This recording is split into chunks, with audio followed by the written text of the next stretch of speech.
안녕하세요. 축구 전문 기자 한준입니다.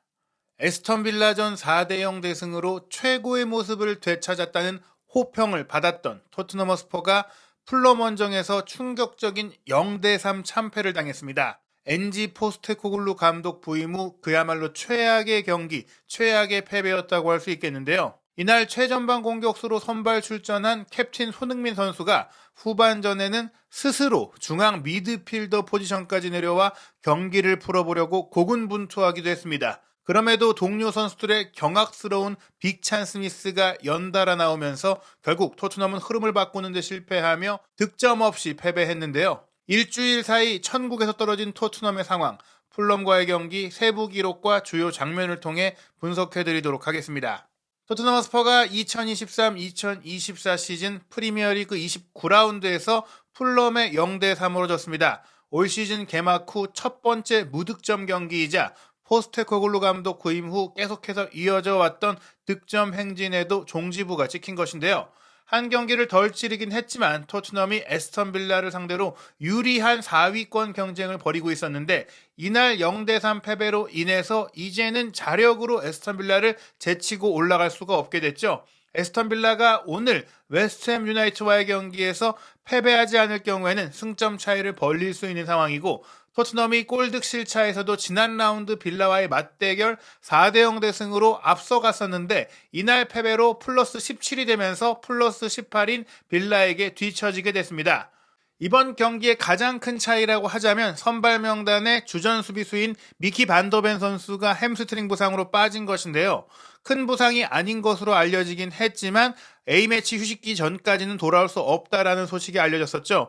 그러면서 지난 1월 이적 시장에 영입된 루마니아 대표 수비수 라두 드라구신이 처음으로 선발 출전했는데요. 손흥민 선수가 최전방에서 뛰고 2선에 존슨, 메디슨, 쿨루셉스키, 2명의 중앙 미드필더로 사르와 비수마, 포백 라인에 우도기, 드라구신, 로메로, 포로, 비카리오 골키퍼까지 사실은 반더벤 선수가 드라구신으로 바뀐 것 외에는 에스턴 빌라를 4대0으로 대파했던 선수들이 그대로 뛰었음에도 전혀 다른 경기력이 나온 것입니다. 풀럼 같은 경우에는 소폭의 변화를 선발 명단에 줬는데요.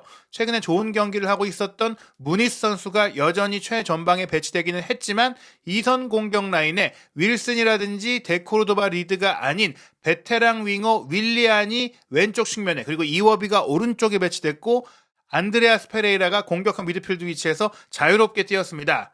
2명의 중앙 미드필더로 루키치와 팔리냐, 포백 라인에 로빈슨, 베시, 아다라비오요, 카스타뉴, 그리고 골문은 레노가 지켰는데요. 전반기 맞대결 당시에는 풀럼이 오른쪽 측면 수비 라인이 부상자와 징계 문제 등으로 무너지면서 베시 선수가 오른쪽 센터백으로 뛰어야 했었죠. 토신 아다라비오요 선수가 특히나 긴 부상으로 이탈해 있던 상황이기도 했는데요. 그때 베시 선수가 왼발잡이인데 오른쪽에 배치되다 보니까 왼발로 오른쪽에서 패스를 한 상황들이 부자연스럽다 보니까 토트넘의 전방 압박에 많이 휘둘리면서 그런 상황 속에 토트넘의 공격이 적중했고 쇼트 카운터가 나오면서 쉽게 경기를 풀어갈 수 있었거든요.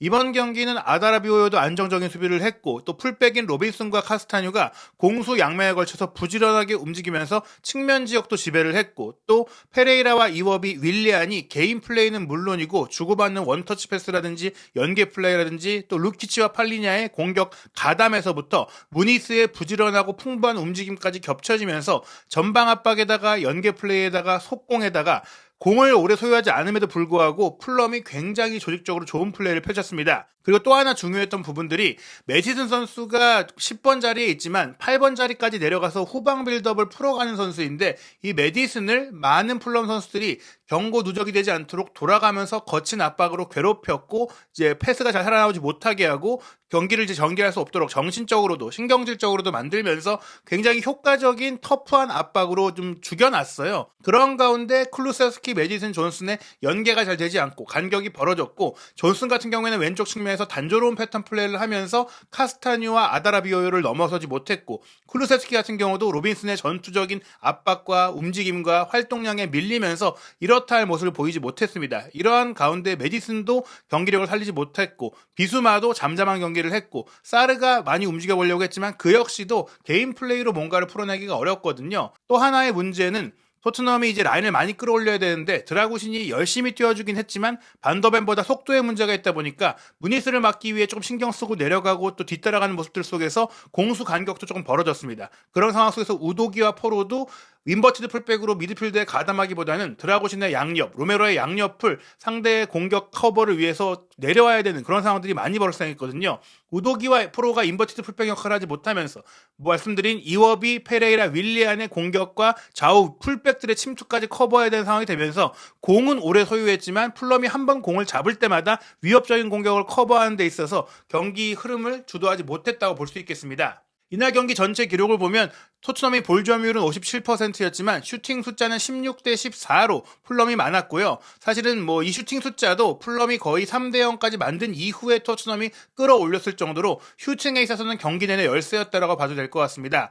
유효 슈팅도 7대 5였는데요. 토트넘이 결정력에 있어서도 풀럼보다 부족한 모습들을 보였어요. 풀럼 같은 경우에는 두 차례의 빅찬스를 모두 득점으로 연결했지만 토트넘은 세 차례나 됐던 풀럼보다 더 많았던 빅찬스를 모두 이제 놓치면서 한 골도 넣지 못하고 패배했던 것인데요.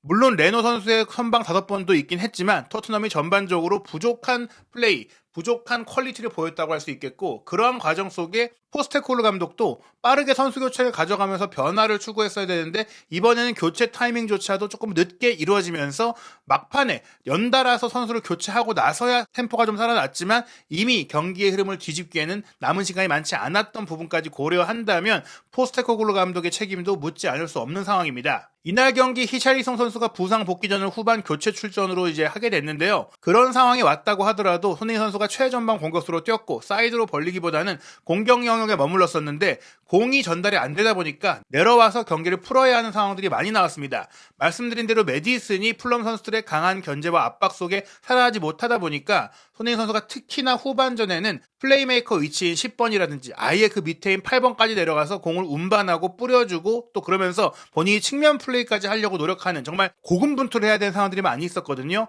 그러다 보니까 본인이 슈팅 코스, 슈팅 위치로 가지 못했는데 그렇게 만들어준 기회들을 말씀드린 다른 동료 선수들이 살리지 못했어요. 실제로 이날 경기 득점 찬스 패스 기록을 보면 브레넌 존슨이 전체 선수 중에 가장 많았고 풀럼의 왼쪽 풀백인 안토니 로빈슨이 두 번째로 높았고 그 다음에 이제 풀럼의 오른쪽 풀백인 카스타뉴 전체적으로 네 번째가 손흥민 선수고 토트넘 선수 중에서는 두 번째로 득점 찬스 패스를 최전방 공격수인 손흥민 선수가 가장 많이 기록했습니다. 주목할 점은 로빈슨과 카스타뉴 풀럼의 좌우 풀백들의 경기력이 매우 인상적이었고 또 베테랑 미드필드 윌리안이라든지 이워비 같은 선수들도 하프 스페이스와 사이드라인을 오가면서 풀백들과의 좋은 동선 배분을 하면서 경기 주도권을 측면 지역에서의 공격 주도권을 가져갔거든요. 그런 상황이 말씀드린 대로 토트넘의 인버티드 풀백이 작동하지 못했고 전반적인 공수 간격이 벌어지게 만들었고 전반적으로 손흥민 선수가 외로운 경기를 할 수밖에 없다가 미드필드로 내려갈 수밖에 없는 이유가 됐는데요. 이날 경기 주요 장면을 보시면 시작부터 풀럼이 위협적인 상황을 많이 만들었어요. 전반 2분에 페레이라 선수가 오른쪽으로 뿌려준 공을 무니스 선수가 슈팅했는데 로메로 선수가 몸을 던지면서 등으로 막아냈거든요. 흘러나온 공을 페레이라가 슈팅으로 연결한 것은 드라구신이 블로킹으로 막아내긴 했으나 이렇게 문전의 위험한 상태에서 6탄 수비를 해야 되는 토트넘의 상황들이 많이 나왔습니다. 드라구신이 분명히 반더벤보다는 사전 차단과 커버 속도가 좀 늦었던 부분들이 있거든요. 1대1 몸싸움이라든지 높이에선 강점이 있지만 풀럼 선수들이 이날은 굉장히 많이 움직이고 속도감 있게 플레이를 했기 때문에 드라구신이 고전하는 상황들이 꽤 있었는데요. 전반 6분에는 팔리냐의 로빙 패스를 이제 배우 공간으로 찔러 넣은 상황, 무니스가 돌아 들어가는 플레이를 드라구신이 잘 차단했던 장면이 있긴 했지만 이렇게 초반부터 계속 풀럼이 홈에서 적극적인 경기를 했습니다. 전반 10분에는 풀럼의 중앙 미드필드인 루키치가 오른쪽으로 패스한 것 이워비가 문전에 골키퍼와 센터백 사이 지역으로 날카로운 크로스를 올렸는데요. 비카리오가 이거를 몸을 던져서 차단해내긴 했는데 흘러나온 공을 또 페레이라가 슈팅까지 가져갔어요. 로메로가 몸으로 막지 않았다면 이 시점에도 토트넘이 선제골을 내줄 수 있었고요. 전반 11분에는 팔리냐가 오른쪽으로 깊숙하게 찔러 넣은 공을 이워비가 이제 수비 뒷공간으로 패스를 내줬고 루키치가 어느새 최전방까지 침투해서 슈팅까지 연결했는데 이 슈팅도 비카리오의 선방이 아니었다면 실점할 수 있는 위기였습니다.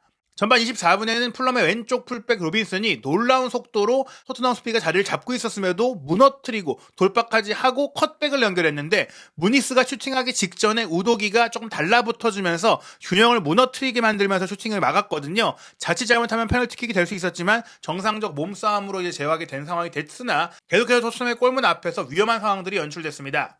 전반 24분에 와서야 토트넘의 첫 번째 슈팅이 나왔는데요. 역습 상황에서 손흥민 선수가 힘차게 공을 끌고 올라가서 왼쪽 전방으로 침투하던 메디슨에게 패스를 했고, 메디슨이 이 공을 다시 손흥민 선수에게 컷백으로 내준 것, 손흥민 선수가 논스톱 슈팅으로 가져갔는데 아쉽게도 조금 빗맞으면서 크로스바를 넘기고 말았습니다. 이 장면을 기점으로 토트넘에게도 기회가 찾아왔는데요. 전반 27분에는 사르의 패스를 받은 메디슨이 왼쪽 전방으로 침투해 들어가던 존슨에게 패스를 했어요. 존슨 같은 경우 여기서 조금 더 여유있게 슈팅을 가져갈 수 있었는데 무리하게 논스톱 슈팅을 가져가면서 부정확한 슈팅을 골키퍼 정면으로 연결하면서 기회가 무산됐습니다. 전반 32분에는 존슨의 패스를 받은 우도기 선수가 왼쪽 측면을 무너뜨리고 나서 컷백을 줬을 때 사실은 손흥민 선수가 슈팅 코스에 잘 자리를 잡고 있었는데 순간적으로 메디슨이 왼쪽 하프 스페이스로 들어오면서 이 패스를 좀 가로채는 형태가 됐습니다. 물론 여기서 메디슨이 공을 가로채면서 풀럼 수비에 허를 찌른 면도 있긴 한데 조금 어려운 자세에서 꺾어차기 슈팅을 가져갔거든요. 골대 옆으로 아슬아슬하게 빗나가긴 했지만 잡는 척하면서 오히려 흘려줬더라면 손흥민 선수에게 좀 더 편안한 슈팅 기회가 오지 않았을까 했던 아쉬운 장면이었습니다. 이러한 토트넘의 공격이 이어지는 가운데 42분 풀럼의 역습이 선제골로 이어졌는데요. 중앙지역에서 페레이라가 왼쪽 측면에 로빈슨에게 패스했고 공격에 가담한 오버래핑에서 올라온 로빈슨 선수가 토트넘의 수비라인이 이제 오프사이드 대형을 만들고 있었는데 그 대형 뒤로 빠져들어가는 무니스를 보고 기가 막힌 크로스 패스를 연결했어요. 그리고 이 크로스 패스를 무니스가 잘 잡아놓고 골키퍼 비카리오의 역동작이 걸리는 반대쪽 팝포스트를 노려서 마무리 슈팅까지 잘 찔러 넣으면서 풀럼이 1대0 선제골을 넣으면서 전반전을 마무리했습니다. 전반전 기록을 보면 토트넘이 58%로 점유율에서는 앞섰지만 슈팅 숫자 7대5, 유효 슈팅 3대1로 밀렸고 빅찬스는 양팀 모두 하나씩 있었지만 토트넘은 이 빅찬스, 메디슨의 슈팅이 빗나가면서 성공하지 못했습니다. 이러한 가운데 후반전 토트넘이 좀 존슨 선수의 플레이도 미진했고 미드필드 라인의 비수마나 메디슨이 계속해서 고전했기 때문에 포스테코글루 감독이 빠르게 변화를 주지 않을까 싶었는데 그대로 나왔거든요. 그런 가운데 후반 시작 4분 만에 풀럼이 2대0을 만드는 골을 넣으면서 토트넘의 기사가 많이 꺾였습니다. 49분이었는데요. 루키치 선수가 오른쪽으로 넘겨준 공을 이워비가 받아서 바깥쪽으로 오버래핑에 들어가던 카스타뉴를 향해 전진 패스를 줬고 이번에는 카스타뉴의 크로스 패스를 어느새 3자의 움직임으로 문전까지 침투한 루키치 선수가 무릎으로 건드려서 니어포스트에서 타이밍을 빼앗아 주면서 골문 구석으로 또 이 슈팅이 빨려 들어가면서 풀럼이 2대0을 만들었습니다. 전반전 막판 왼쪽 풀백 로빈슨의 어시스트, 후반전 초반 오른쪽 풀백 카스타뉴의 어시스트를 통해 풀럼이 연달아 2골을 넣으며 풀백 플레이의 정수를 보여줬는데요. 2대0을 만든 이후에도 풀럼이 계속해서 몰아쳤습니다. 60분에는 이워비의 사이드 스루 패스를 받은 카스타뉴가 문전 우측까지 치고 들어가서 슈팅한 것을 비카리오가 선방했거든요. 하지만 이어진 코너킥 기회 61분에 풀럼은 수비수인 베시가 공격에 가담한 가운데 시도한 터닝 슈팅이 골포스트를 때리고 나왔어요. 비카리오의 선방에 걸렸거나 빗나갔더라면 상황이 끝났겠지만 하필이면 골대를 맞고 튀어나오는 공이 무니스 앞에 떨어졌고 드라고신이 막아내려고 발길질을 했지만 무니스의 다리가 먼저 공에 닿으면서 빈 골문 안으로 흘러들어갔습니다. 그러면서 토트넘이 3대0까지 밀리게 됐는데요. 이 장면에서 드라고신과 충돌한 무니스가 부상을 입으면서 64분 히메네스를 투입해야 했던 풀럼이고요. 이에 맞춰서 토트넘은 66분에 비수마와 메디슨, 사르를 빼고 벤탄쿠르, 베르너, 호이비에르를 투입하면서 베르너, 존슨, 손흥민, 쿠루세스키를 한꺼번에 공격 4인조로 배치했고 호이비에르로 하여금 그 뒤를 커버하게 하고 벤탄쿠르도 공격적으로 기용을 했거든요. 실제로 이러한 투입 이후 토트넘이 마침내 공격 기회를 더 많이 만들기 시작했는데요. 68분에 벤탄쿠르의 패스를 받은 손흥민 선수가 완벽한 개인 돌파 능력을 통해 문전 왼쪽을 무너뜨리고 올린 크로스 패스를 존슨이 골키퍼 바로 앞에서 건드렸는데 이 슈팅이 골대 옆으로 빗나가는 황당한 기회를 놓치는 상황이 나오고 말았습니다.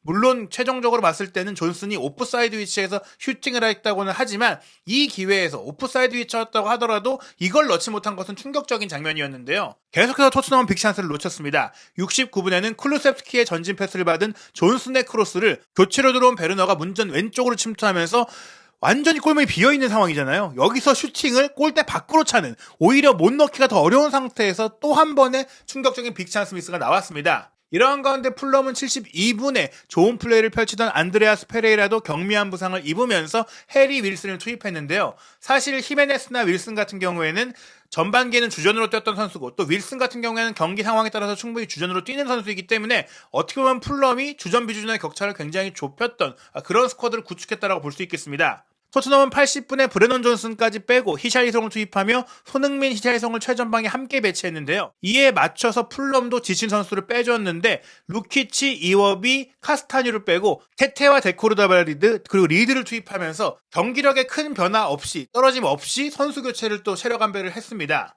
87분 호이비에르가 교체로 들어와서 그나마 좋은 플레이를 펼쳤는데 긴 패스를 문전으로 찔러 넣었고 여기서 클루셉스키가 헤더 패스를 잘 떨궈주면서 히샬리송에게 완벽한 기회를 또 한 번 만들어줬지만 히샬리송의 슈팅도 어이없이 골대 옆으로 빗나가는 빅찬스 미스가 되면서 토트넘은 존슨, 베르너, 히샬리송이 모두 극악의 결정력을 보이며 추격의 기회를 전혀 살리지 못했습니다. 사실 80분이 되기 전에라도 한 골이 들어갔더라면 플럼을 압박할 수 있었고 토트넘도 자신감을 살리면서 기세를 가져올 수 있었을 텐데 이런 기회들을 하나도 살리지 못했고 결국 이 장면 이후에는 포스테코글루 감독도 더 이상 희망이 없다고 생각했던 것 같아요. 87분에 주장 손흥민 선수를 빼주면서 로셀소를 투입했고 그 뒤에 별다른 장면 없이 무력한 3대0 패배로 경기를 마치고 말았습니다.